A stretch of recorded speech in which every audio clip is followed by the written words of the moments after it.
Last technique I'm going to show also involves the Pathfinder minus front tool, and it'll show some problems you could run into. So let's make some text to work with. Again, the type tool, text box, type in the word slice, all caps.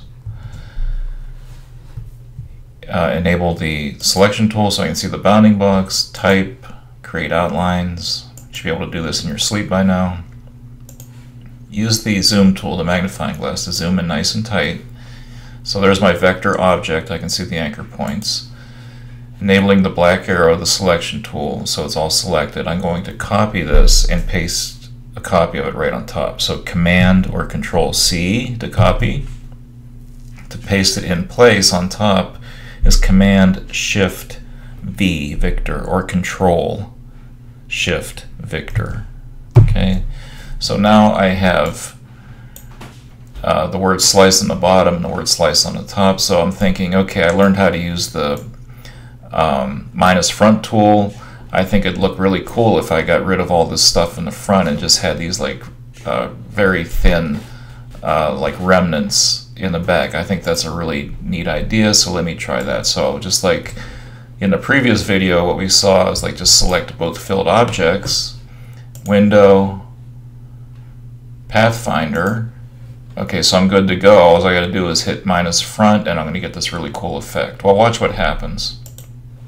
Whoops. Okay, the multiple objects like that do not compute, okay, for Illustrator. So we have to like make it understandable. We have to go through one more step, okay, for this thing to work. So let me Command Z. All right. Let me deselect here. Okay. Slice on the front, slice in the back, everything's good.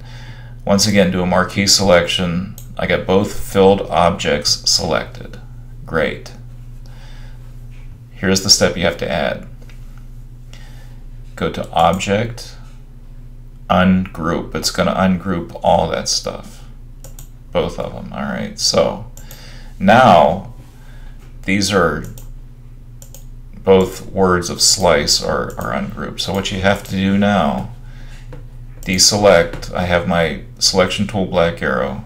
Do a marquee selection. Just select the first letter forms. Only first letter forms. Now hit minus front. Aha. Deselect. Select the two L's. You don't have to, by the way, you don't have to like carefully select everything, just so you get a chunk with the black arrow. If you just get that much of the two letter forms, they're all selected. Minus front. Okay. That looks a little weird. I would fix that, but I'm going to select both I's, minus front, both C's. And again, notice I do not have to select the entire letter form with the selection tool. I can just do a marquee selection just so I get pieces of both letter forms. Now they're both selected. Minus front, minus front.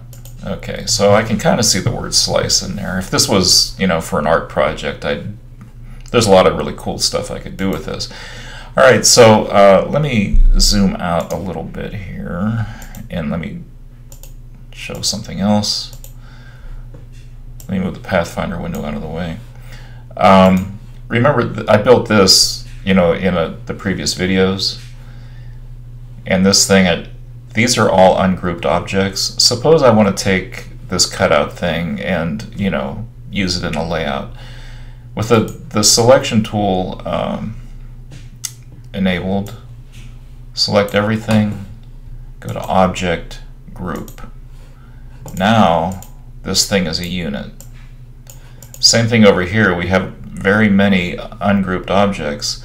Do a marquee selection of your word slice that you just modified. Go to Object, Group, and now, you know, you can move it around as an object and it doesn't get messed up. If you ever want to ungroup it, you know, I'm sure you figured this out already. Have it selected and go to Object, Ungroup. Okay, but keep it grouped because it's easier to move and to export and modify.